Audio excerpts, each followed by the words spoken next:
Let's begin with a question, and we have the sum of n terms of two APs are in the ratio of 7n plus 1 is to 4n plus 27. Find the ratio of their 11th term.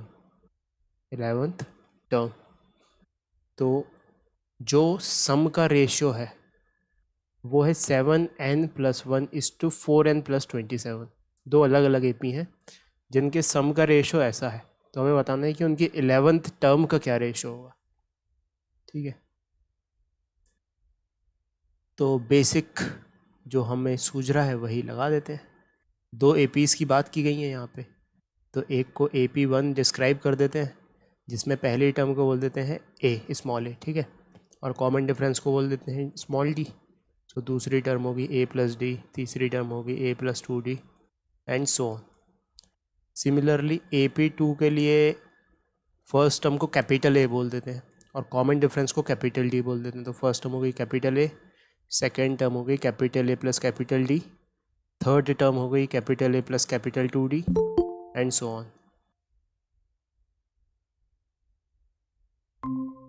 ठीक है, तो दो APs हो गई. तो first AP के लिए sum of the nth term कैसे लिखेंगे? फर्स्ट एपी के लिए sum of the nth term will be written as a n/2. Formula लगाएंगे बस, और क्या, n/2 2a plus n-1 into small d. Similarly sum of the n term second AP के लिए n/2, इसको बोल देते हैं SN1 मतलब AP1 के लिए, और इसको बोल देते हैं SN2 यानी कि AP2 के लिए. n/2 2a plus n-1 into capital D. अब इन दोनों का रेशो दिया हुआ है SN1 अपॉन SN2, ये दिया हुआ है 4n plus 1 upon 4n plus 27. तो देखना SN1 अपॉन SN2 दे रखा है n/2 2a plus n-1 into small d upon n/2 2 capital A plus n-1 into capital D. ये चीज़ किसके बराबर होगी? ये चीज़ होगी 7n plus 1 upon 4n plus 27 के बराबर. तो इसको मैं वापस यहाँ से अच्छे से लिख देता हूँ क्योंकि जगह ख़त्म हो गई वहाँ पे. क्या लिखा? n/2 से n/2 तो कट जाएगा. ठीक है, बचेगा क्या? बचेगा 2a plus n-1 into small d upon 2 capital A plus n-1 into capital D is equals to 7n plus 1 upon 4n plus 27. यहाँ तक समझ में आया? नाउ क्या पूछा है सवाल में कि उनके रिस्पेक्टिव 11th टर्म्स का रेशो बताइए. यानी कि मान लो पहले AP की 11th टर्म है T11 स्मॉल t11 और दूसरे AP की 11th टर्म है कैपिटल T11. तो कैसे लिखेंगे उसको लिखेंगे अपन a प्लस 10 स्मॉल डी और इसको लिखेंगे अपन capital A plus 10 capital d. मतलब कुल मिला के हमें इस चीज़ की वैल्यू फाइंड करनी है. अच्छा, इस इक्वेशन को गौर से देखो. इस इक्वेशन में n क्या रखा जाए? ऐसा आराम से सोचना, n क्या रखा जाए यहाँ पे कि यहाँ पे 10 आ जाए और यहाँ पे a आ जाए. तो देखो गौर से, केवल इतने फोकस करो. अगर यहाँ 22 आ जाए n-1 की जगह, तो ये वाली चीज़ क्या बनेगी? ये वाली चीज़ बनेगी 2a प्लस 22d. 2 कॉमन आ जाएगा तो बन जाएगी a प्लस 11d. और हमें एक मिनट 21 रखा जाए, नहीं 10 चाहिए ना हमें, तो 20 रखा जाए. n-1 की जगह अगर 20 रखा जाए तो ये आएगा 2a प्लस 20d. तो ये बन जाएगा 2 कॉमन लेके a प्लस 10d, और a प्लस 10d ही चाहिए हमें. यानी कि n क्या सब्सटीट्यूट करें ये चीज़ लाने के लिए? यहाँ पे n की वैल्यू सब्सटीट्यूट करनी पड़ेगी 21. तो जैसे ही हमने n सब्सटीट्यूट किया, इसको देखो आप गौर से, n21 सब्सटीट्यूट किया तो लेफ्ट हैंड साइड क्या बनेगा, लेफ्ट हैंड साइड बनेगा 2 small a plus 20 small t upon 2 capital A plus 20 capital D, और राइट हैंड साइड क्या बनेगा, यहाँ पे 21 रख दो, तो 7 into 21 plus 1 upon 4 into 21 plus 27। ठीक है, अब इसको थोड़ा सा सॉल्व किया तो दोनों में से, न्यूमरेटर और डिनोमिनेटर में से 2 कॉमन आ गया, तो ऊपर बचा a प्लस 10d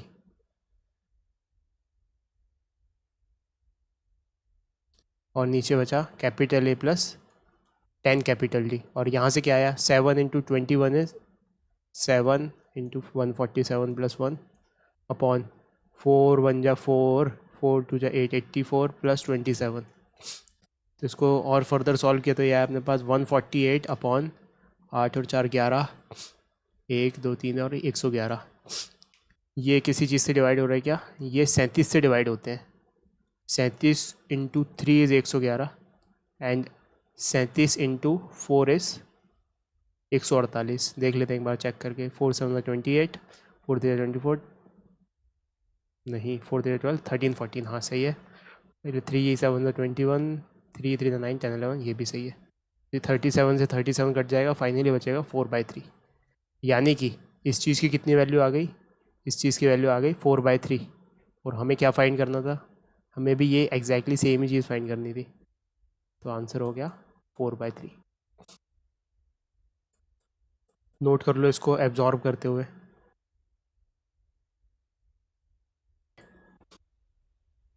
सो एक नोट लिखो अब कि अगर हमें 3 नंबर्स ABC उनको AP में शो करना है, तो उनके बीच का कॉमन डिफरेंस कांस्टेंट आना चाहिए, ये शो करना होता है ना। तो एक नोट करके लिखो, first note, to show that 3 numbers ABC are in AP, we can show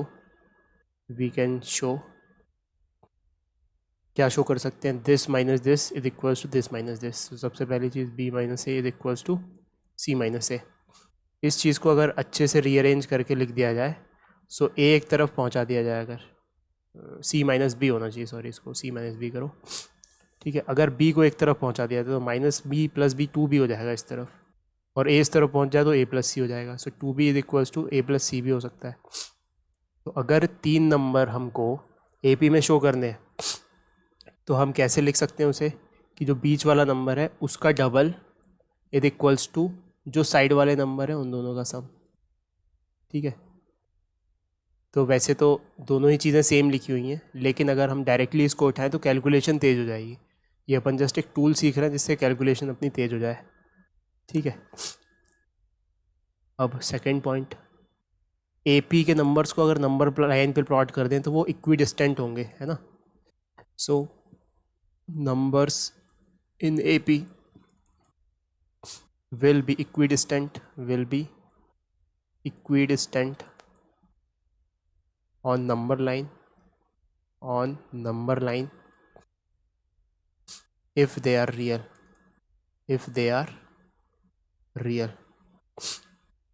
ठीक है, तो जैसे फॉर एग्जांपल हमने 4 नंबर प्लॉट किए AP के, ABCD नंबर लाइन पे, तो इनके बीच का डिस्टेंस सेम होगा, ऑब्वियस सी बात है, कॉमन डिफरेंस।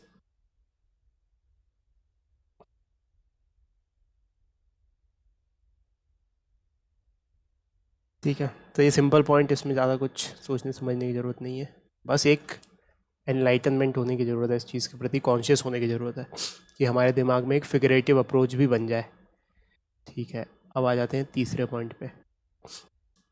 मान लो सपोज हमारे पास एक AP है, तीसरे में भी एक पहला पॉइंट, एक AP है, A plus D, A plus 2D, ऐसे एक AP है। अच्छा, अगर इसमें हमने कोई कांस्टेंट नंबर जोड़ दिया हर टर्म में, इस AP की हर टर्म में कांस्टेंट नंबर जोड़ दिया, तब भी वो AP में ही रहेंगे, है ना। सो A प्लस K हो जाएगी पहली टर्म, दूसरी टर्म हो जाएगी A plus K plus D हो जाएगी, तीसरी टर्म हो जाएगी a plus 2d plus k हो जाएगी, है ना।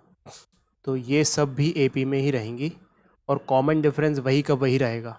क्यों? क्योंकि जब हम इसमें से इसको घटा रहे थे कॉमन डिफरेंस क्या आ रहा था, a से a कट जा रहा था, d बच रहा था।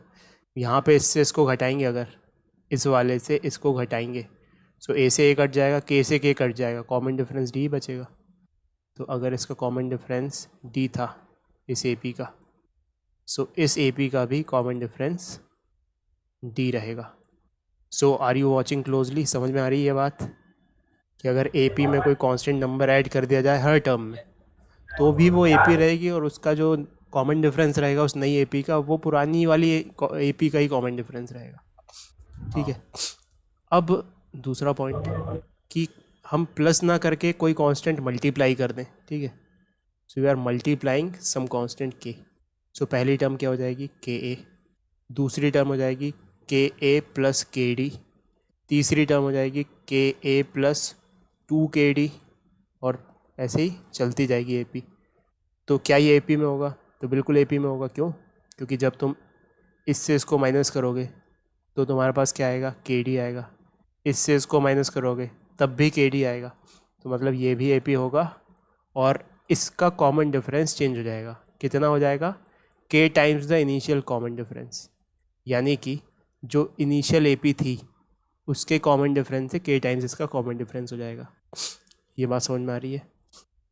तो इसको ऐसे लिख सकते हैं कि common difference will be K times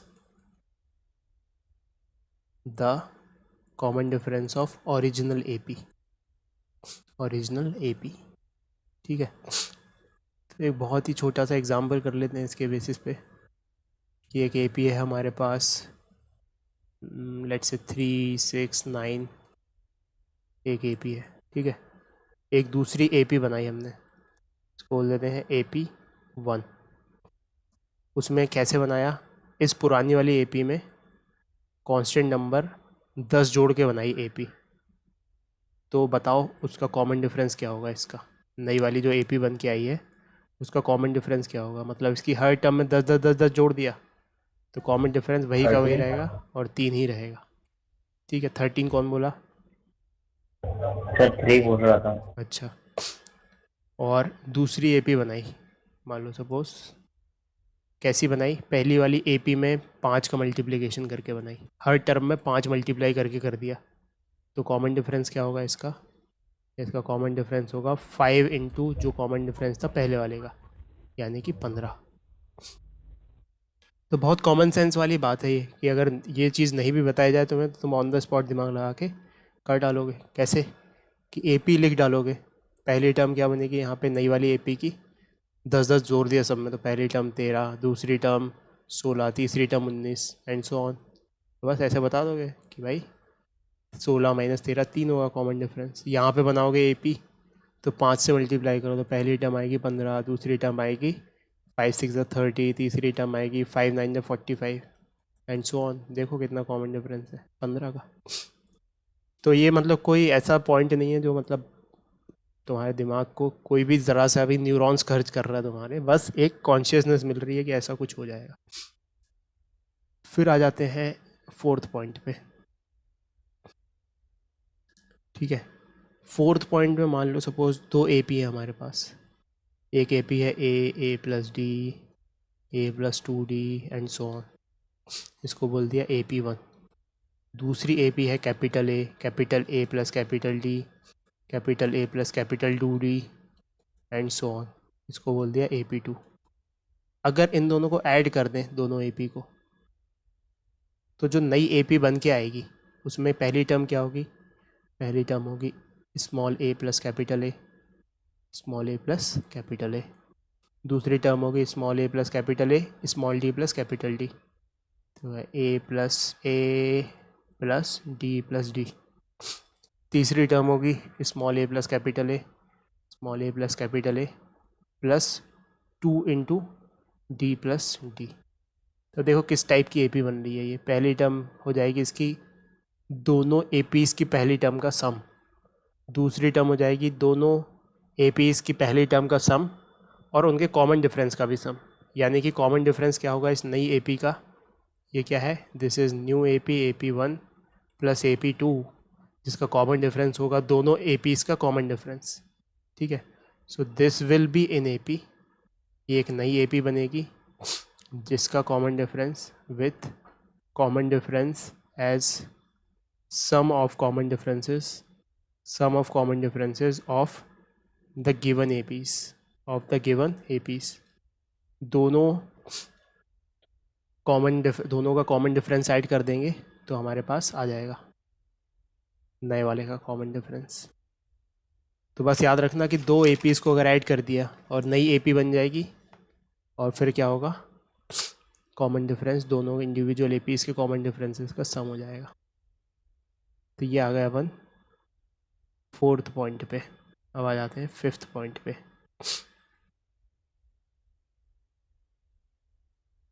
ठीक है, जैसे अगर कोई कहे कि ऑड नंबर ऑफ टर्म्स ले लो AP में, इसको लिखते हैं if odd number of terms are to be taken in AP, then take them symmetric around A minus D, A and A plus D। क्या मतलब इस बात का कि अगर किसी ने कहा कि 3 टर्म्स ले लो जो AP में है, तो हम उसको कुछ ऐसी मानेंगे। ठीक है, अच्छा मानने के लिए तो ऐसे भी मान सकते हैं A plus D, A plus 2D, so nothing wrong in that. लेकिन अगर हमने ऐसी मान ली तो फिर उनका अगर सम है तो वो 3 आ जाएगा और वहीं से हमें ईजी हो जाएगा सॉल्व करने के लिए। ठीक है, तो कहने का मतलब कि अगर 3 टर्म्स माननी है AP में तो क्या मानेंगे हम, एक मानेंगे A माइनस डी, एक मानेंगे D और एक मानेंगे A प्लस डी। ठीक है, 5 टर्म्स माननी है तो 5 टर्म्स माननी है तो इसके अबाउट एक इस तरफ और एक इस तरफ और चिपका देंगे। तो 5 टर्म्स माननी है तो 3 तो यही हो गई, एक D, एक A प्लस डी और D से पहले A minus D. A minus D से एक पहले और लगानी है तो कितना डिफरेंस आना चाहिए, देखो इन दोनों में कितना डिफरेंस है, इन दोनों में 2D का डिफरेंस है। सो 2D और माइनस हो जाएगा यहाँ पे, तो A माइनस 3D। ठीक है, और एक मिनट गड़बड़ लिख दी ये बात, यहाँ पे A आना चाहिए, D नहीं A आना चाहिए, तो यहाँ पे भी A आना चाहिए। फिर से देखो इसको कि 3 टर्म माननी है तो एक मानेंगे A माइनस डी, एक मानेंगे A और एक मानेंगे A प्लस डी। 5 टर्म माननी है तो 3 तो कॉन्सिक्यूटिव यही मानेंगे, एक A हो गई, एक A प्लस डी हो गई और एक A माइनस डी हो गई। ठीक है, और एक अब इससे पहले क्या हो गई D और कम, क्योंकि इन दोनों के बीच में कितना डिफरेंस है D का, इन दोनों के बीच में कितना डिफरेंस है D का, सो इसके और इसके बीच में कितना डिफरेंस होना चाहिए D का, so that is A minus 2D। Similarly इधर क्या होगा, इधर और इधर इसके बीच में भी डिफरेंस D होना चाहिए, सो A प्लस 2D। तो 5 टर्म्स माननी है तो कुछ ऐसी मान लेंगे जिसमें कॉमन डिफरेंस कितना है, कॉमन डिफरेंस D का है। ठीक है, तो ये तो बात हो गई अगर ऑड नंबर ऑफ टर्म्स माननी है तो। अच्छा ऐसा क्यों मान रहे हैं, 5 माननी होती तो सिंपल ये भी मान सकते थे, एक मान ली A, एक मान ली A प्लस डी, एक मान ली A प्लस 2D, एक मान ली A प्लस 3D, एक मान ली A प्लस 4D, ये हो गई 5। तो ऐसा भी मानेंगे तो भी कोई दिक्कत नहीं है, nothing wrong in that, but calculation थोड़ा टफ हो जाएगा। तो ये मैं तुम्हें टूल बता रहा हूँ कि ऐसे मानोगे तो थोड़ा सा ईजी पड़ेगा आगे चल के। ठीक है, एक्सपीरियंशियल बेसिस पे ये बात बताई जा रही है, तो ऐसे ही मानना, कभी ऐसी गलती मत करना, ताकि हम बढ़ा पाएँ अपनी कैलकुलेशंस की स्पीड को। सो इसमें नथिंग रॉन्ग। ठीक है, फिर आ गए next point, that is 6th point. ये तो बात हो गई कि ऑड नंबर ऑफ टर्म्स माननी थी AP में, अगर इवन माननी हो तो फिर लिखो if even number of terms, if even number of terms are to be taken in AP, then take them symmetric about a minus d and a plus d, इनके अबाउट सिमेट्रिक माननी है। तो जैसे मान लो 4 टर्म्स माननी पड़ जाए, तो a minus D A plus D, ये तो सिमेट्रिक हो गई। अब इनके बीच में कॉमन डिफरेंस कितना है, यहाँ पे माइनस डी और यहाँ पे प्लस डी, इसमें से इसको घटाओ तो ए से कट जाएगा, D minus minus D will be 2d, यानी कि अब इसमें 2d का कॉमन डिफरेंस है। ठीक है, तो इधर वाली टर्म क्या मानेंगे, इधर वाली टर्म मानेंगे a माइनस इससे 2d और नीचे, सो a माइनस 3d, और इससे 2d और ऊपर, so that is a plus 2d, है ना। यहाँ पे कॉमन डिफरेंस 2d का है, 2d 2d 2d, गलत लिख दिया ये, 2d नहीं 3d आना चाहिए। ठीक है, सिमिलरली अगर 6 टर्म्स माननी है तो 6 टर्म्स माननी है तो सिमेट्रिक पहले तो इसके about he a minus D A plus D, ठीक है, इस तरफ a माइनस 3d और a माइनस 5d, और इस तरफ a plus 3d a plus 5d। ठीक है, यहाँ पे याद रखने वाली बात क्या है कि कॉमन डिफरेंस 2d है, so note that in this case common difference is 2d, 2d का कॉमन डिफरेंस है यहाँ पे। ये बात समझ में आई? हाँ सर, आ गए। हाँ नोट कर लो इसको अच्छे से, फिर बहुत इंपॉर्टेंट टॉपिक पे मूव करेंगे।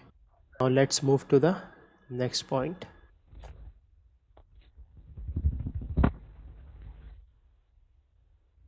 कौन सा पॉइंट है ये? 7th point. इसको अब ध्यान से समझो, ये नई चीज़ आ गई है अब हमारे सामने। अरिथमेटिक मीन क्या होता है? अरिथमेटिक मीन तो बहुत सिंपल है, इसको हम शॉर्ट फॉर्म में AM बोलेंगे। किन्हीं भी नंबर्स का अगर अरिथमेटिक मीन निकालना है तो सबका सम करके डिवाइडेड बाय जितने भी नंबर है उससे डिवाइड कर दो। Arithmetic mean is nothing but average, कि एक में तुम्हारे 70 नंबर आए एक सब्जेक्ट में, एक में 80 नंबर आए, तो बताओ मीन कितना आया, 70 + 80/2 यानी 75। So by definition for any k numbers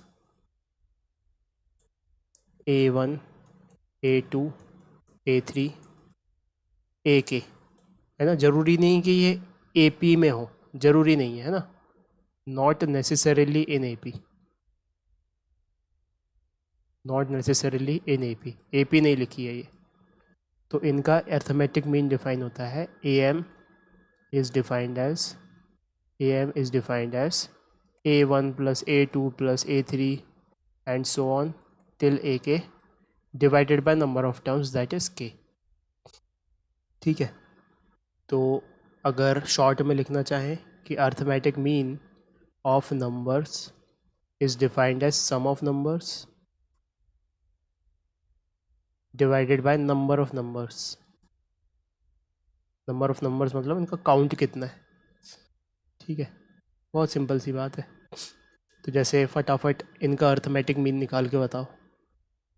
for example हमें दिया है फर्स्ट अरिथमेटिक मीन ऑफ -2 -3 0 5 12, तो इनका अरिथमेटिक मीन कितना होगा, सबका सम कर दिया, -2 + -3 + 0 + 5 + 12 डिवाइडेड बाय, काउंट कर लो कितने हैं, 1 2 3 4 5 5।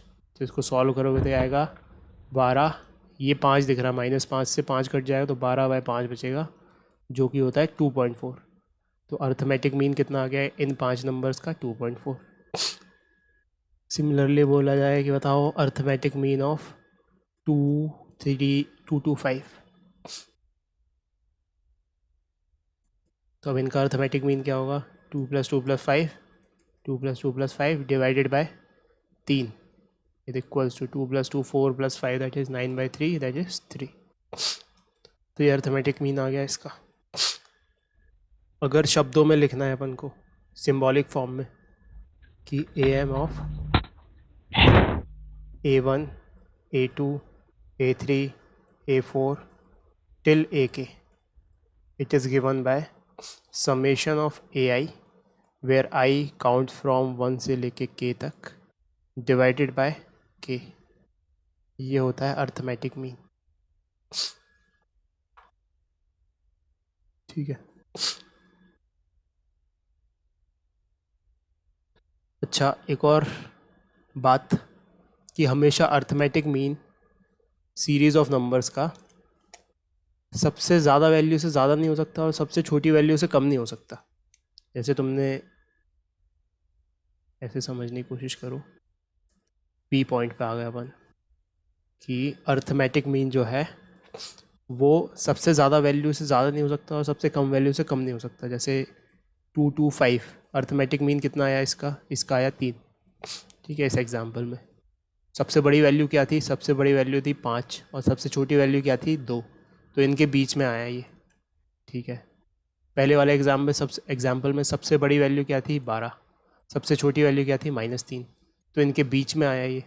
तो अर्थमेटिक मीन सबसे छोटी वैल्यू और सबसे बड़ी वैल्यू के बीच में ही आएगा। ठीक है। तो ये बात हमें याद रखनी है। इसको लिख लेते हैं शब्दों में। सो let A1, A2, A3, AK, AP और कुछ AN तक चली ये बात। सो ये लेट से ये वाली जो चीज़ है मिनिमम वैल्यू है ये। This is the minimum value and AP is the maximum value. ठीक है। तो minimum is AK and maximum is AP। तो जो अर्थमेटिक मीन होगा वो छोटे वाले से तो बड़ा होगा और बड़े वाले से छोटा होगा। So arithmetic mean of all the terms A1, A2, A3 till AN is less than maximum value and greater than equals to minimum value। अगर इक्वालिटी होल्ड कब करेगी? जब सभी के सभी सेम हो जाए। Equality will hold when all the numbers will be same. ठीक है। सो इसको दूसरी भाषा में ऐसे भी लिख सकते हैं कि minimum of AI, AK is nothing but minimum of all the AIs। जितने भी AI लिखे हैं उनमें सबसे minimum value is less than equals to AM of AIs is less than equals to maximum of APs। ठीक है। अच्छा, equality will hold लिख लो यहाँ पे नोट करके। Equality will hold when all the numbers in the series are same. So equality will hold when all the numbers are same। जैसे example, एक set of numbers हैं 5 5 5। बताओ इसका AM कितना होगा? AM होगा 5 + 5 + 5/3 यानी कि 5। तो इसमें सबसे बड़ा नंबर भी 5 ही है, सबसे छोटा भी 5 ही है, क्योंकि सभी 5 ही हैं। तो इक्वालिटी होल्ड कर जाएगी। अब मिनिमम भी 5 है, मैक्सिमम भी 5 है और AM भी 5 है। ठीक है। फिर आ जाते हैं हम C पॉइंट पे। अच्छा, एक बहुत कॉमन सेंस की बात समझो। A1, A2, A3 ये सब लास्ट में AN-1 और A1 ये सब AP में है ना। ये एक AP दी हुई है AN, दिस इज़ AP।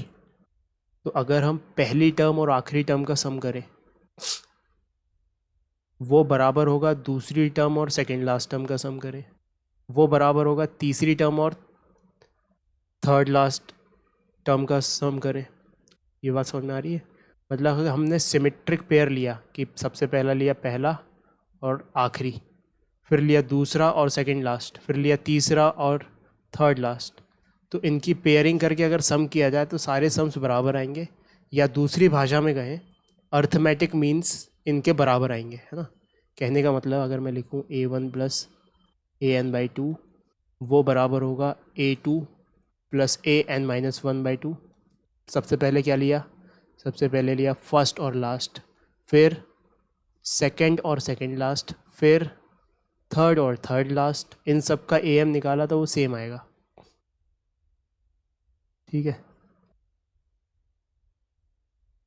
तो यहाँ पे लिख लेते हैं अच्छे से, this is first term, this is last term, this is second term and this is second last term, this is third term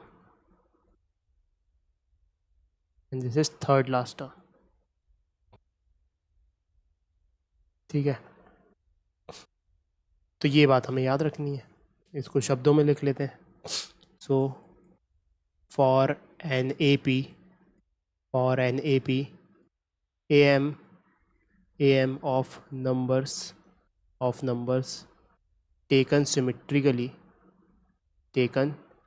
symmetrically from beginning and from the end will be constant and will be equal to the middle term if numbers are odd, number of terms are odd, if number of terms is odd, or am of the middle terms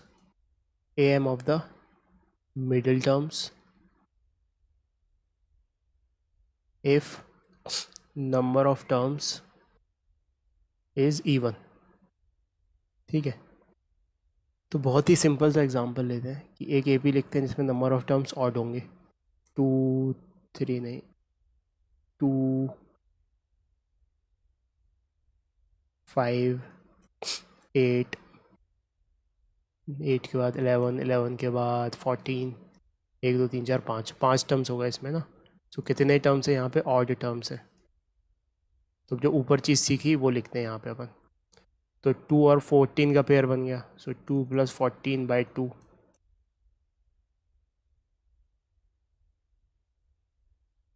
2 + 14/2। Second और second last term का pair बन गया 5 + 11/2। और इसका कोई pair नहीं बना, इसका मतलब ये जो चीज़ें हैं ये 8 के बराबर होंगी, ठीक है। ये मिडिल टर्म है यहाँ पे। तो देखो इसको सॉल्व करो, 2 + 14/2 16/2 दैट इज़ 8। यहाँ पे 5 और 11 16/2 दैट इज़ 8, और ये 8 तो बराबर आ गया, हैंस वेरीफाइड। मान लो अगर ऑड टर्म्स नहीं इवन टर्म्स हैं, तो मान लो कोई एपी मान लेते हैं इवन टर्म्स की, 3 7 11, उसके बाद 15 15 के बाद 19 19 के बाद 23 1 2 3 4 5 6। तो इवन टर्म्स होगा यहाँ पे, इवन नंबर ऑफ टर्म्स। तो 3 के साथ 23 को किया, सो 3 + 23/2। फिर 7 के साथ 19 किया, 7 + 19/2। फिर अभी मिडिल टर्म तो बची नहीं उसमें, इसका मतलब 2 मिडिल टर्म्स हैं यहाँ पे 11 और 15, सो 11 + 15/2 उनका ए एम्स लिया। तो ये तीनों चीज़ें बराबर आनी चाहिए। देख लेते हैं, 26/2 = 13, यहाँ पे भी 26/2 = 13, यहाँ पे भी 26/2 = 13, सो हैंस वेरीफाइड। तो ये कॉन्सेप्ट समझ में आ रहा है। कुल मिला के हमें अगर कौन सी ऐसे सिमेट्रिक टर्म्स ले ली एंड और बिगनिंग से, उनका ए एम निकाला, तो वो सबके ए एम्स के बराबर आता है अगर वो सिमेट्रिक हैं तो, ठीक है। तो अब इसको वर्ड्स में नोट कर लेते हैं पूरी चीज़ों को। So let A1 A2 A3 AN-1 AN are in AP, ये सब AP में है। Then A1 + AN/2 is equals to A2 + AN-1/2 is equals to A3 + AN-2/2, है ना, इज इक्वल्स टू, अच्छा सिमेट्रिक में ज़रूरी नहीं 2 ही टर्म उठाएं अपन, 4 टर्म से भी उठा सकते हैं, ये उठा ली, ये उठा ली, ये और ये उठा ली, तो इनका ए एम भी लिख सकते हैं, A1 plus A2 plus AN-1 plus AN divided by 4, क्योंकि अब 4 टर्म्स हैं तो ये भी बराबर होगा, ठीक है। 6 भी उठा सकते हैं, 1 2 3 4 5 6, सो A1 plus A2 plus A3 plus AN-2 plus AN-1 plus AN divided bye 6, ये भी उसी के बराबर होगा। ये सारी चीज़ें किसके बराबर होंगी, मिडिल टर्म के बराबर, अगर n ऑड है, सो AN प्लस 1/2 के बराबर होंगी ये, इफ n इज ऑड, और AN/2 प्लस AN/2 प्लस 1 के मीन के बराबर होंगी, that means divided by 2 if n is even, ठीक है। और ये सभी टर्म्स के अर्थमेटिक मीन के बराबर भी होंगी, सो A1 plus A2 plus A3 plus AN divided by n, तो इनमें से कुछ भी लिख सकते हैं अपन, है ना, नोट कर लो इसको।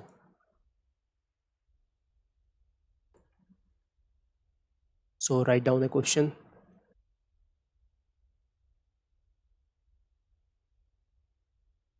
कि late A1 A2 A3 A29 is an AP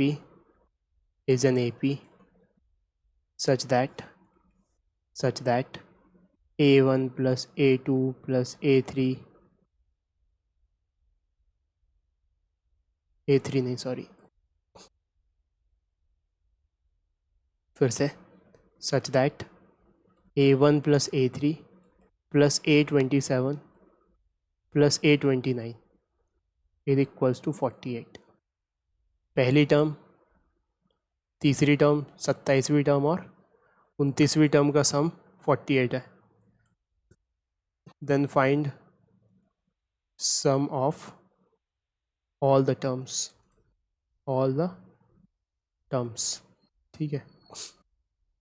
तो यहाँ पे अपन देखते हैं सबसे पहले तो कि ये जिस सीक्वेंस की टर्म्स हैं क्या वो सिमेट्रिक हैं आगे से और पीछे से, तो देखते हैं चलो। A1 A2 A3 ऐसे चलते चलते लिखाएगा, A27 A28 एंड A29, सो पहली और 29वीं टर्म सिमेट्रिक है आगे पीछे से, तीसरी और 27वीं टर्म सिमेट्रिक है आगे पीछे से, और वही सब लिखी हुई है यहाँ पे। तो हम अपने नॉलेज से क्या जानते हैं, हम अपने नॉलेज से जानते हैं कि अगर सिमेट्रिक सम्स का हमने वो AP ले लिया, AM ले लिया, तो वो कांस्टेंट होता है ना। सो क्या बात कही गई, as AM of symmetric terms from the beginning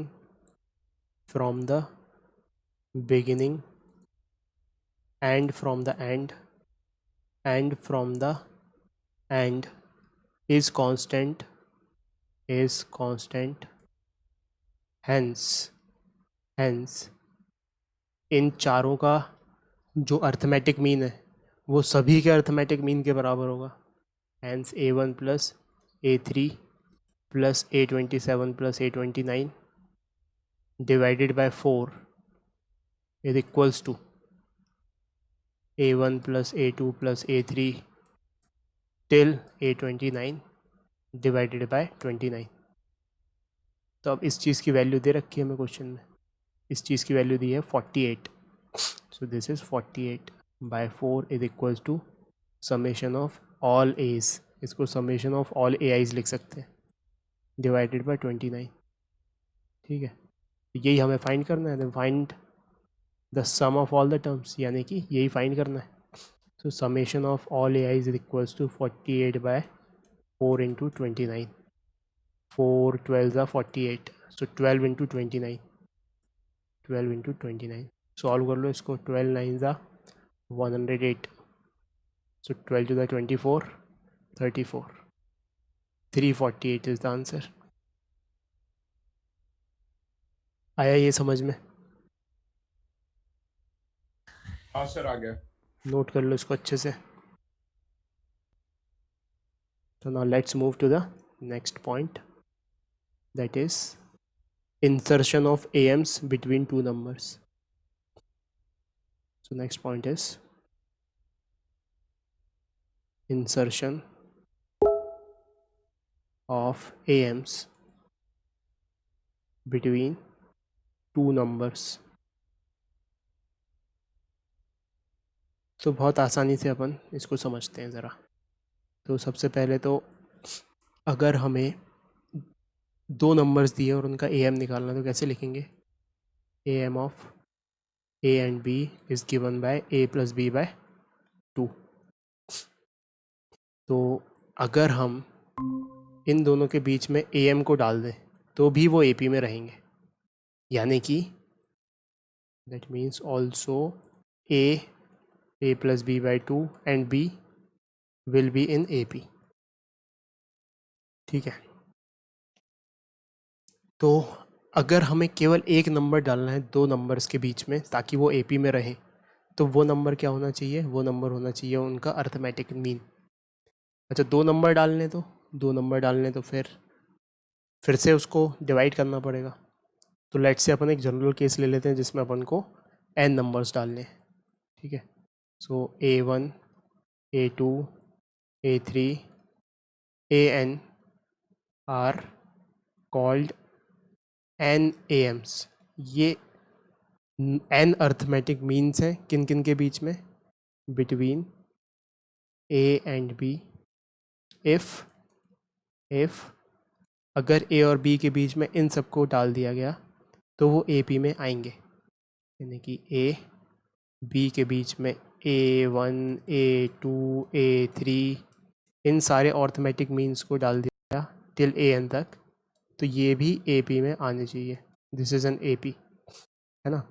तो अब हमें ये नंबर्स तो पता नहीं है, A1 नहीं पता, A2 नहीं पता, ये सब अननोन है. ये सब इनकी वैल्यूज़ निकालनी है हमें क्या पता है? केवल स्मॉल a पता है और स्मॉल b पता है, आखिरी के नंबर्स पता हैं, उनके बीच में ये बाकी के नंबर्स डालने हैं. ठीक है भाई, इतनी बात समझ में आई. तो अब देखो, अगर ये AP में है, ठीक है, if this is an AP, total number of terms कितने होंगे? ये कैपिटल A वाले जो इंसर्ट किए गए हैं n तो यही हो गए, ठीक है, और दो और A और D B और, तो कितने हो गए टोटल टर्म्स? टोटल टर्म्स हो गए n+2 नंबर ऑफ टर्म्स. इतने टर्म्स की AP है ये. ठीक है, जिसमें पहली टर्म क्या है?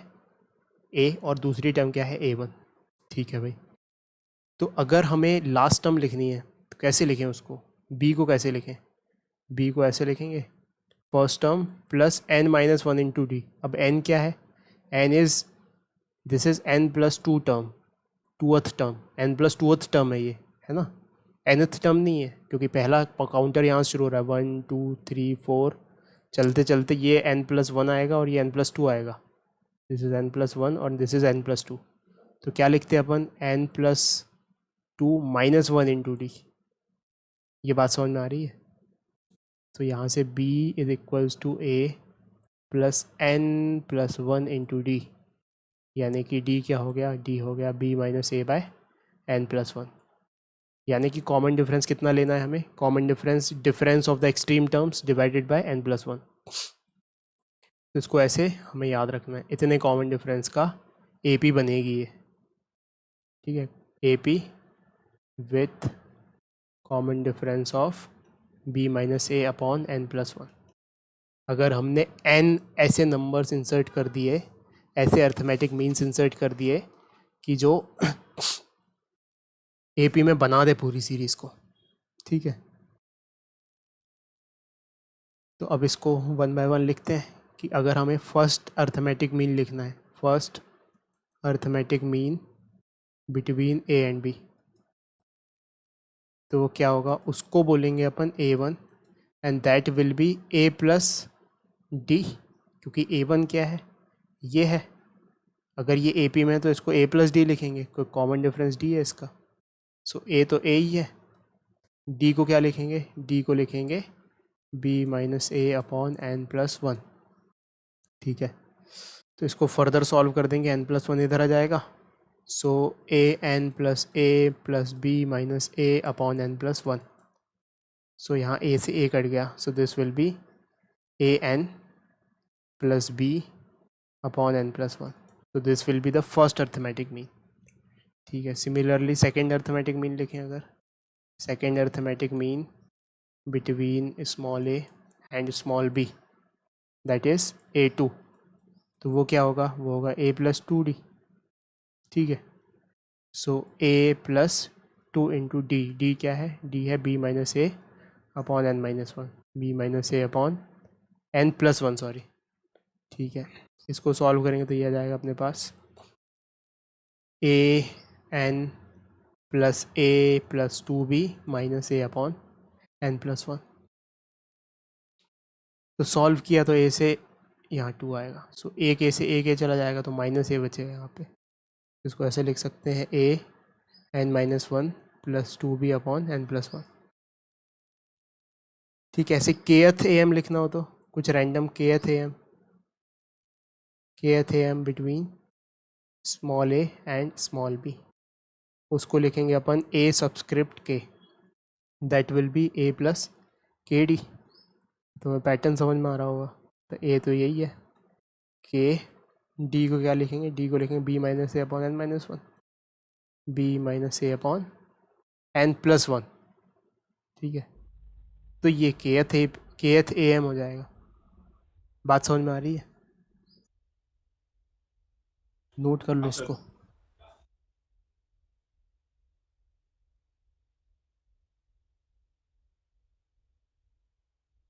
तो देखो, इसको विजुलाइज करने का एक ग्राफिकल अप्रोच भी है, तो हम लिखते हैं अल्टरनेट मेथड ऑफ विजुलाइजेशन।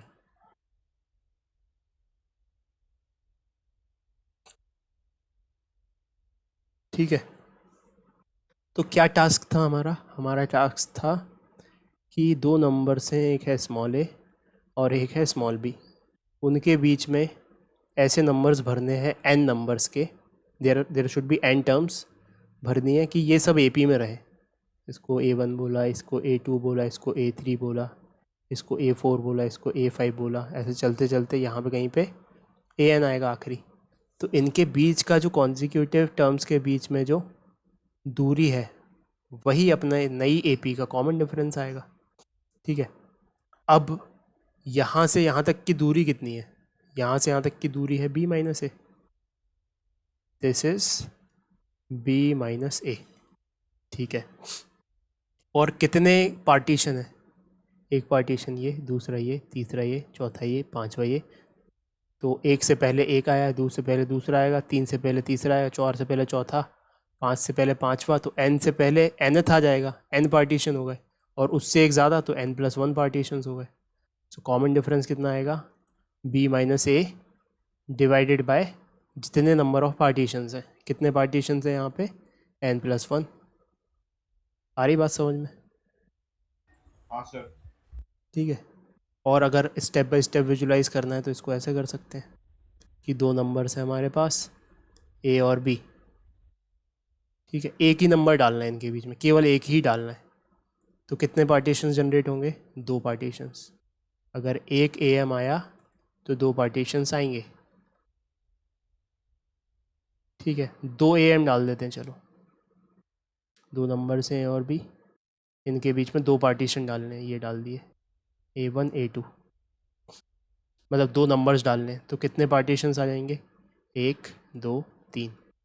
तो अगर A1 A2 डाला तो तीन पार्टीशंस आएंगे, तो मतलब जितने नंबर डाल रहे हैं उससे एक ज़्यादा पार्टीशन आ रहा है, तो क्लियरली अगर हमने n नंबर्स डाले हैं तो n प्लस वन पार्टीशंस आएंगे।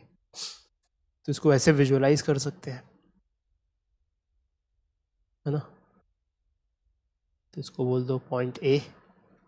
एक दूसरा पॉइंट भी है, सेक्शन फार्मूले के थ्रू भी विजुअलाइज कर सकते हैं अपन, कि मान लो सपोज इसको लिखो विजुअलाइजेशन थ्रू सेक्शन फार्मूला। तो गौर से देखना ज़रा इसे कि हमारे पास दो नंबर्स हैं नंबर लाइन पे, एक है ए और एक है बी। तो हमने A1 डाला, जैसे n है बहुत सारे, A1 डाला तो कितने टुकड़ों में बांटा इसने, टोटल कितने टुकड़े हैं n+1। यानी कि अगर ये एक टुकड़ा है तो ये बचे हुआ टुकड़ा कितना हुआ n, यानी कि 1:n में बांट दिया। सो A1 के कोऑर्डिनेट कैसे लिखेंगे अपन सेकंड सेक्शन फार्मूला से, A1 के कोऑर्डिनेट लिखेंगे b/1 × a × n, b/1 + a × n divided by n+1, तो ये हो जाएगा n+1। आई बात समझ में? क्या ये विजुलाइज हो पा हाँ रहा है? सर। ठीक है। सिमिलरली ये तो हमने A1 के लिए लिखा, कोई रैंडम एक ए के लिए लिखना हो तब क्या करेंगे, तो भी लिखेंगे। टोटल कितने पार्टीशंस हैं, टोटल है n+1 पार्टीशंस, यहाँ से लेके यहाँ तक, यहाँ से लेके यहाँ तक k पार्टीशंस हो गए, तो बचे कितने, n+1 - k, इतने बच गए। अब सेक्शन फार्मूला लगाएंगे। सो b का मल्टीप्लिकेशन होगा k के साथ, सो ak will be b × k plus a × n+1 - k, a × n+1 - k upon total, तो टोटल n+1 - k प्लस के करोगे तो n+1 ही बचेगा, सो n+1। तो सेक्शन फार्मूला के थ्रू भी इस तरीके से विजुलाइज कर सकते हैं इसको। ठीक है। अब इसके अर्थमेटिक मीन्स के बेसिस पे कुछ क्वेश्चन सॉल्व करना शुरू करते हैं। तो लिखो क्वेश्चन नंबर 1। अब पूरा फोकस चाहूँगा मैं क्वेश्चन एक्सप्लेन करके हटा दूंगा स्क्रीन, फिर खुद से सॉल्व करना है तुम्हें। तो question number 1 is let between -3 and 7, let between -3 and 7 19 AMs are inserted, ठीक है। then find the fourth AM,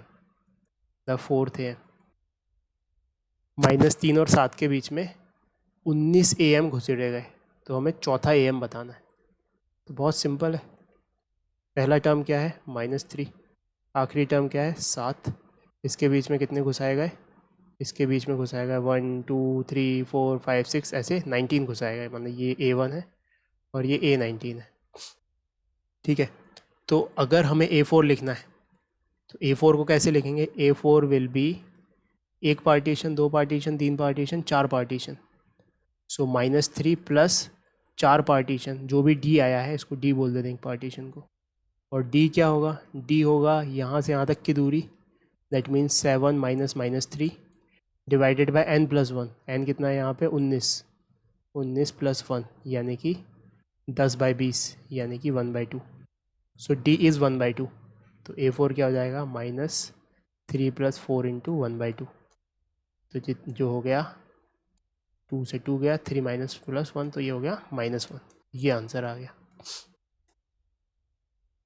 ठीक है, सॉल्व करो इसको बिना देखे, स्क्रीन मैंने हाइड कर लिया। आंसर लिख पे। Okay sir. अब आ जाओ क्वेश्चन नंबर 2 पे। So question number 2, let n AMs are inserted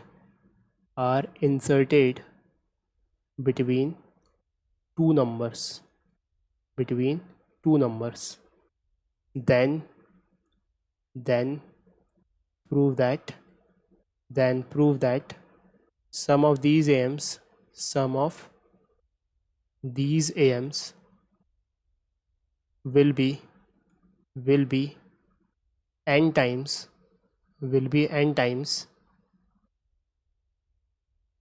single AM between the numbers। तो क्या सवाल है, सवाल है कि हमने दो नंबर्स के बीच में n AM इंसर्ट किए। ठीक है। तो इन AMs का जो सम है वो n टाइम्स होगा अगर एक AM इंसर्ट करते उसके। ये बात समझ में आ रही है? क्वेश्चन को पहले एब्जॉर्ब करो और थोड़ा हाथ पैर मारो इसमें को सॉल्व करने के लिए।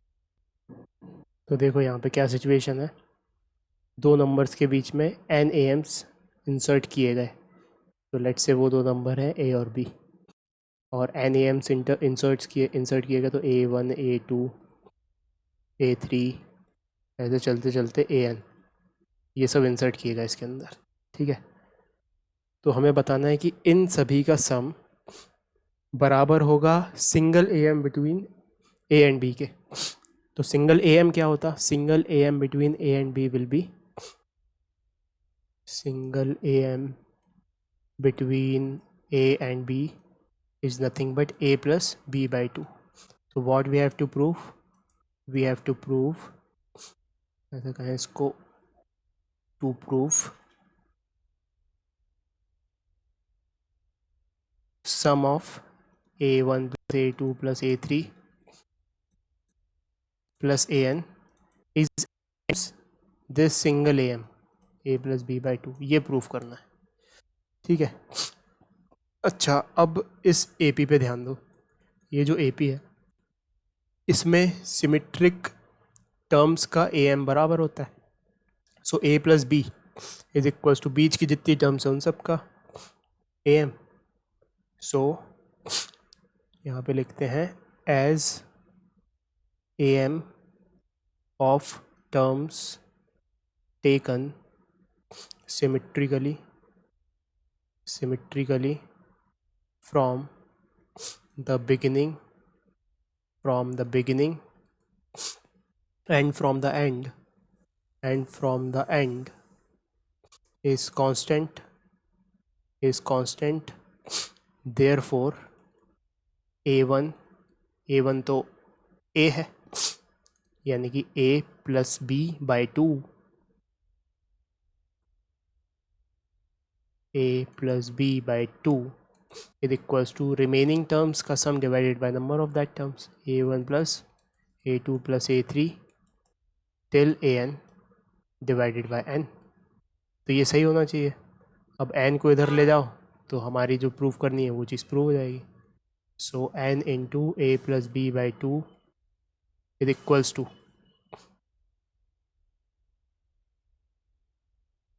A plus B by 2 is equals to A1 plus A2 plus A3 till AN. Hence proved। आई ये बात समझ में?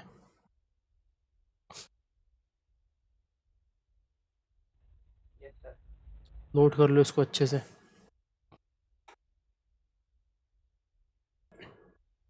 So let's move to the next question and write it down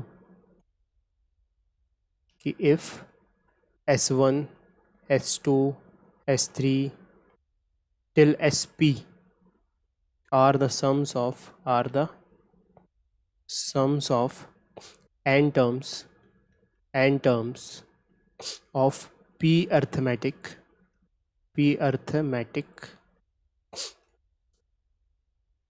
series whose first terms are 1 2 3 4 and whose common difference are 1 3 5 7 and so on, then prove that S1 plus S2 plus S3 plus SP is equals to NP by 2 NP plus 1। ये proof करना है हमें। तो क्या दिया हुआ है, बहुत सारी APs दी हुई हैं, कितनी, 1 2 3 4 टिल P, और S1 S2 S3 S4 ऐसे उनके respective sum to the n terms हैं। ठीक है, तो हमें बताना है कि उन सभी का सम इसके बराबर होगा। तो शुरू हो जाते हैं। क्या कहा गया, सारी APs को डिकोड करते हैं सबसे पहले। सो AP1 इज S1 है सम, मान लो सपोज के n टर्म्स का। तो पहली टर्म क्या है, जिसमें पहली टर्म है 1, और कॉमन डिफरेंस क्या है 1, common difference is D1 is 1। दूसरे AP के सम को S2 कहा गया है, ठीक है। यहाँ पे क्या लिख रहे हैं, सम टू द n टर्म्स, ये लिख रहे हैं यहाँ पे, ठीक है। इसकी पहली टर्म क्या है, A2 बोल देते हैं उसे, इसकी पहली टर्म है 2, और कॉमन डिफरेंस कितना है D2 बोल देते हैं 3। AP3 क्या है, AP3 S3 है, sum to the n terms. A3 क्या है, A3 है 3, और D3 क्या है, D3 है 5। तो ऐसे चलते चलते अगर अपन pth पे पहुंचेंगे, APP आखिरी वाला, तो उसकी SP होगी आखिरी टर्म, मतलब sum to the p terms, sum of the pth मतलब sum to the n terms of the pth AP। अच्छा, पहली टर्म क्या होगी, AP होगी p के बराबर, और ऐसे ही DP क्या होगा। तो अब देखो किस टाइप का स्ट्रक्चर बन रहा है कॉमन डिफरेंस का, पहला है 1, दूसरा है 3, तीसरा है 5। तो यहाँ पे क्या होगा, ये 2p माइनस 1 के फॉर्म का है ना। यहाँ पे 2p माइनस 1, p की जगह 1 रखो तो 1 आ जाएगा, p की जगह 2 रखो तो 3 आ जाएगा, p की जगह 3 रखो तो 5 आ जाएगा। सो इसकी DP क्या होगी, common difference of the pth AP is 2p minus 1। ये चीज़ समझ में आ रही है दोस्तों।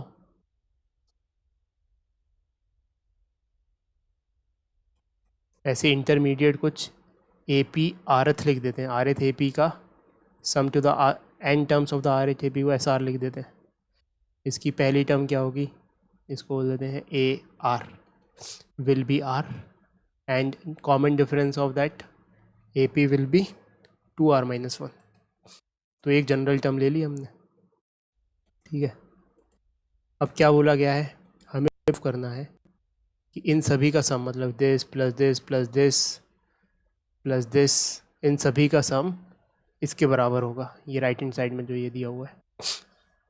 तो हम कंसीडर करते हैं now S1 plus S2 plus S3 till SP is nothing but summation of SR, कहाँ से लेके कहाँ तक, R इज इक्वल्स टू 1 से लेके P तक।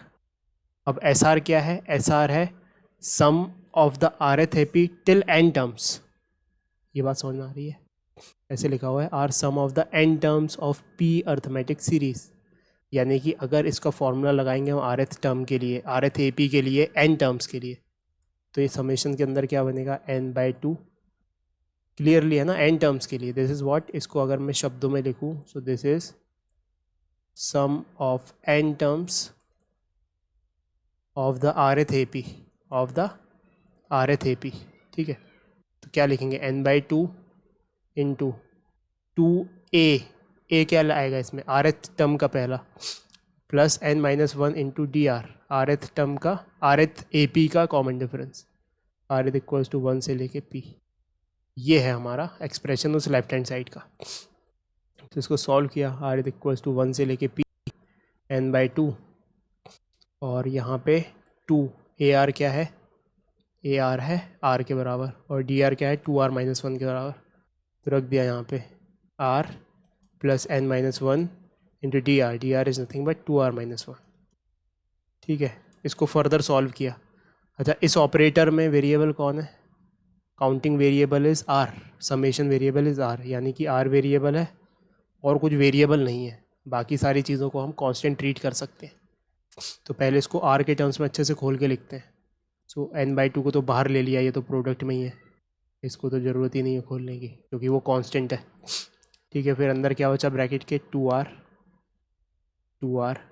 Plus 2R into n, 2R into n minus 2R minus n plus 1।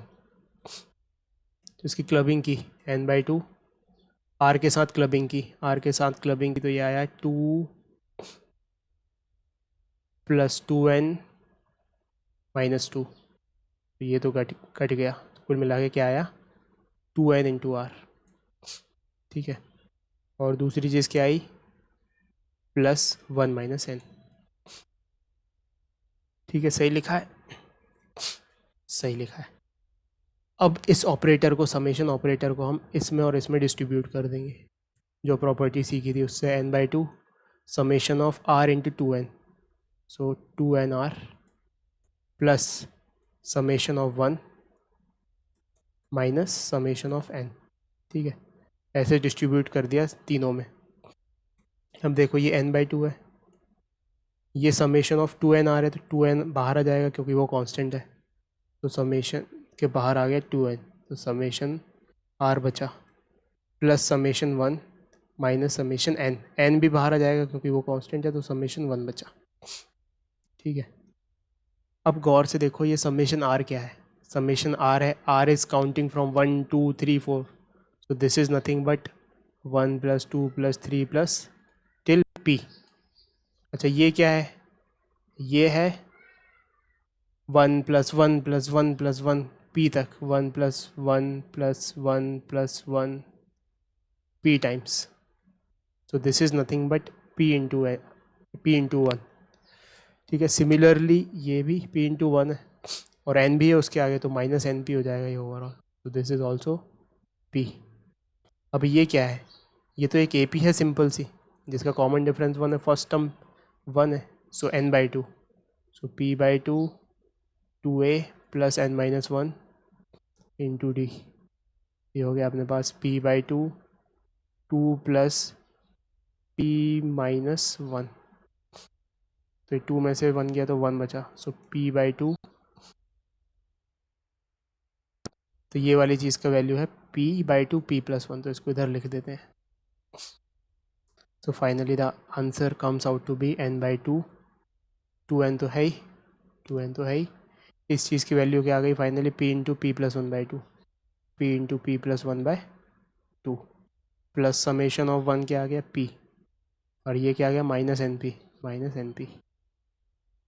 इसको further solve करते हैं, 2 से 2 कट गया।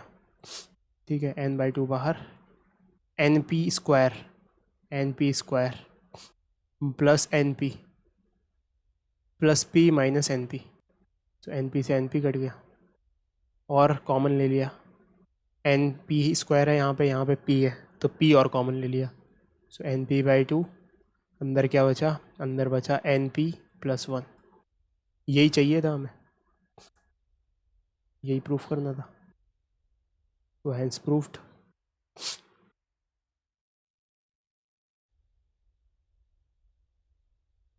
आया ये समझ में? हाँ सर। एक बार एब्जॉर्ब करो इसको शुरू से लेके आखिरी तक और नोट करो अच्छे से। आप माइक को पास लेके बोलो, थोड़ी तेज आवाज़ आएगी। सर मेरे को p/2 2 + p-1 से समझ नहीं आया। अच्छा कुछ नहीं, ये वाली चीज़ समझ में आई, ये वाली चीज़, इस चीज़ का हमें सम लिखना है अगर, तो ये क्या है, ये एक AP है, दिस इज़ AP, जिसका फर्स्ट टर्म है 1 और कॉमन डिफरेंस है 2, नहीं कॉमन डिफरेंस भी 1 और नंबर ऑफ टर्म्स है p, तो सम टू द n टर्म्स का फॉर्मूला क्या होता है, n/2 2a + n-1 into d, वही लगा दिया हमने, n की वैल्यू p है, 2a या a की वैल्यू 1 है, p-1 n की वैल्यू p है, तो बस ये आ गया। अब आया समझ में? सर ये ब्रैकेट के अंदर का है? ये ब्रैकेट के अंदर का केवल इतना है, ब्रैकेट में तो इतनी बड़ी चीज़ है, केवल इस चीज़ को डिकोड किया अपन ने। समेशन r क्या होता है, summation r is equals to 1 से लेके p, तो ये क्या होता है 1 + 2 + 3 ऐसा। ओके सर, समझ आ गया। ठीक है, नेक्स्ट क्वेश्चन पे आ जाते हैं। So let's move to the next question. तो यहाँ लिखो, if A B C are in AP, then prove that B plus C plus A plus B are also in AP। ठीक है, तो करते हैं इसको सॉल्व। तो क्या दिया हुआ है, ABC AP में दिया हुआ है, A B C are in A P.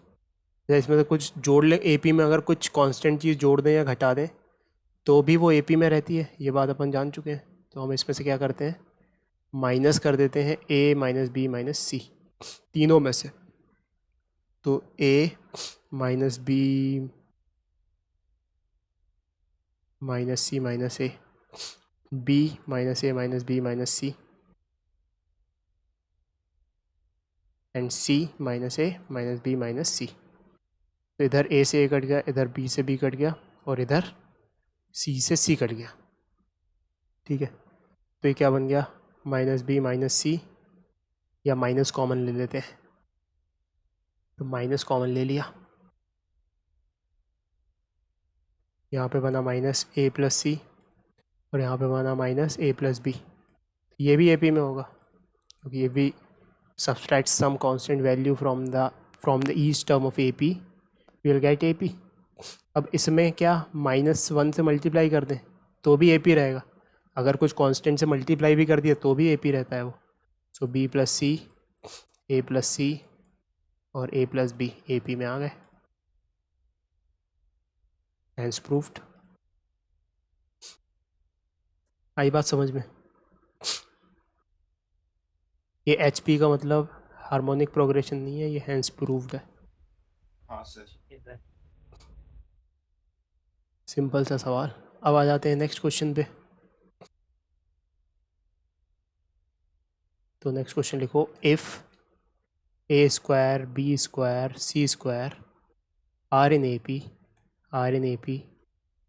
then prove that 1 upon b plus c upon 1 plus c plus a and 1 upon a plus b are in AP। ठीक है,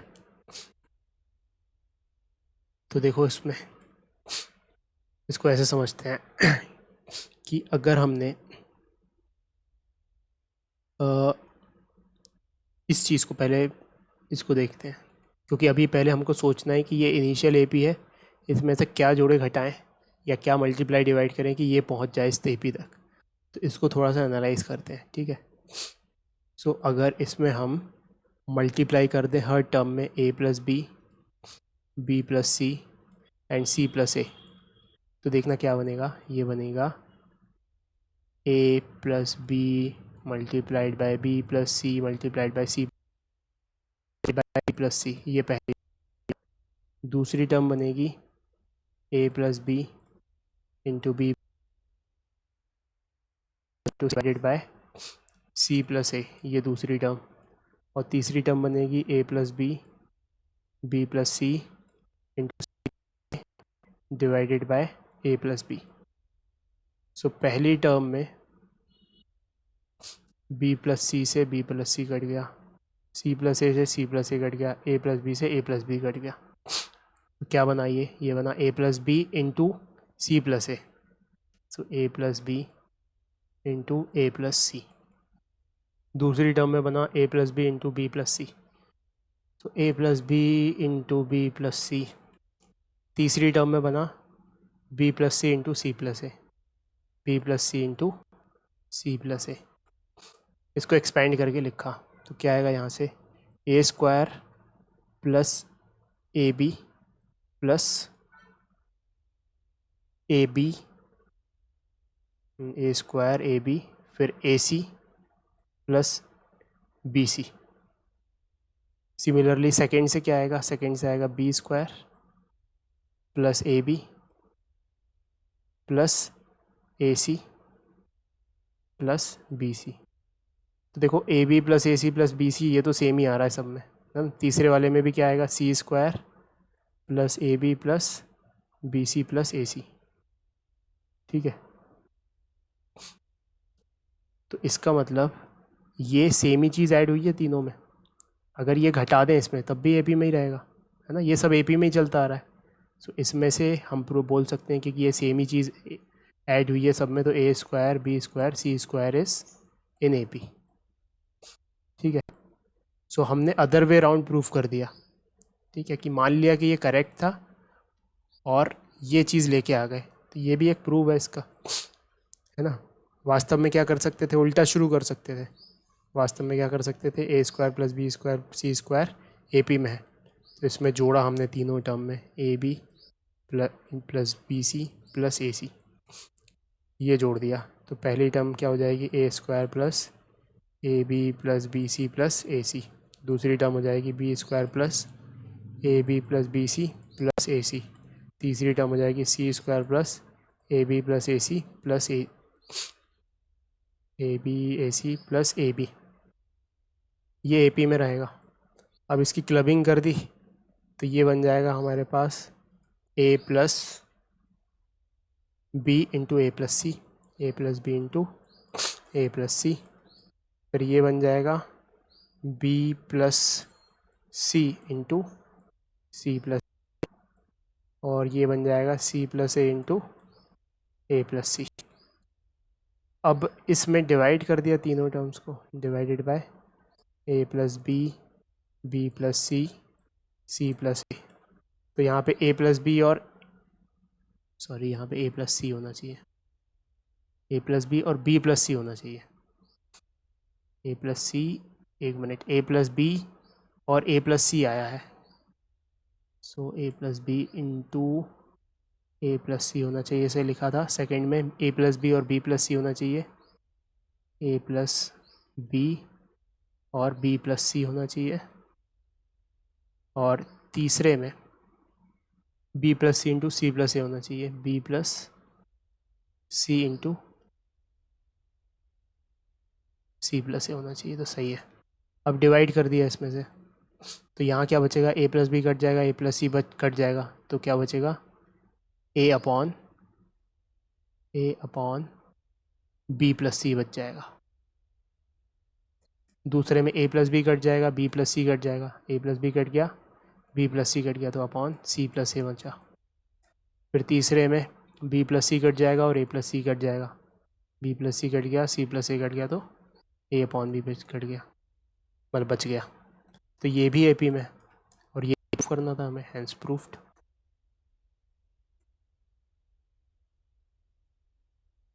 आई बात समझ में? हाँ सर। ठीक है, तो ये चीज़ हो गई बस। यहाँ पे होमवर्क नोट कर लेते हैं आप। अक्षर, तुम होमवर्क की फ़ोटो भेज दोगे क्या ग्रुप पे? केवल तुम्हारे पास ही किताब है? हाँ सर, भेज दूंगा। ठीक है, लास्ट होमवर्क की भी भेज देना। सर बुक का डाउनलोड कर लेंगे। बुक का नाम है सेंगेज की अलजेब्रा। अगर मिल जाए और डाउनलोड हो जाए तो शेयर कर देना सबके लिए लिंक। हाँ, क्या बोल रहे हो नवींद्र? सर मतलब जो भी पढ़ा है, हाँ, इससे रिलेटेड एनसीईआरटी कौन सी एक्सरसाइज है, तो मैं वो कर लूँगा। एपी वाली इंग्लिश एक्सरसाइज तो है, है नहीं है। एपी वाली एक्सरसाइज। ठीक है, मतलब वो सीक्वेंस एंड सीरीज ना। सीक्वेंस एंड सीरीज वाले चैप्टर में। सो चैप्टर 4 में अपन ने 4.36 तक किया था। तो अब इलस्ट्रेशन 4.37 से लेके 4.40 तक। तो ये कितने क्वेश्चन हैं? 5 क्वेश्चन हैं। और कॉन्सेप्ट एप्लीकेशन एक्सरसाइज 4.2, इसमें है 18 क्वेश्चंस। सर इलस्ट्रेशन भेजें क्योंकि उनमें सॉल्यूशंस भी दिए रहते हैं। क्या क्या? इलस्ट्रेशंस में ऐसी फ़ोटो खींचना कि सॉल्यूशन आ जाए उसके, तो भेज देना। ठीक है सर, सॉल्यूशन मतलब भेजो ना, सॉल्यूशन। हाँ, भेज देना। और कुछ के सॉल्यूशन नहीं आ पाते, वो तुम्हें समझ में आएगा जब तुम फ़ोटो खींचोगे, तो उसके रहने देना। सो 23 क्वेश्चन है टोटल। इसको करने में तुम 1.5 घंटा अपना लगाना। ठीक है, होमवर्क करोगे अगर तुम, मतलब एक ही फॉर्मूला है, होमवर्क कंप्लीट करो और बस टेस्ट अच्छे से सॉल्व करो, तुम्हारा हो जाएगा आईआईटी में सिलेक्शन। मैं इस बात की गारंटी लेता हूँ। अगर तुमने होमवर्क मिस किए तो तुम्हारा सिलेक्शन नहीं होगा, इस बात की भी मैं गारंटी लेता हूँ। तो बस, thank you very much, bye bye everyone. Bye sir.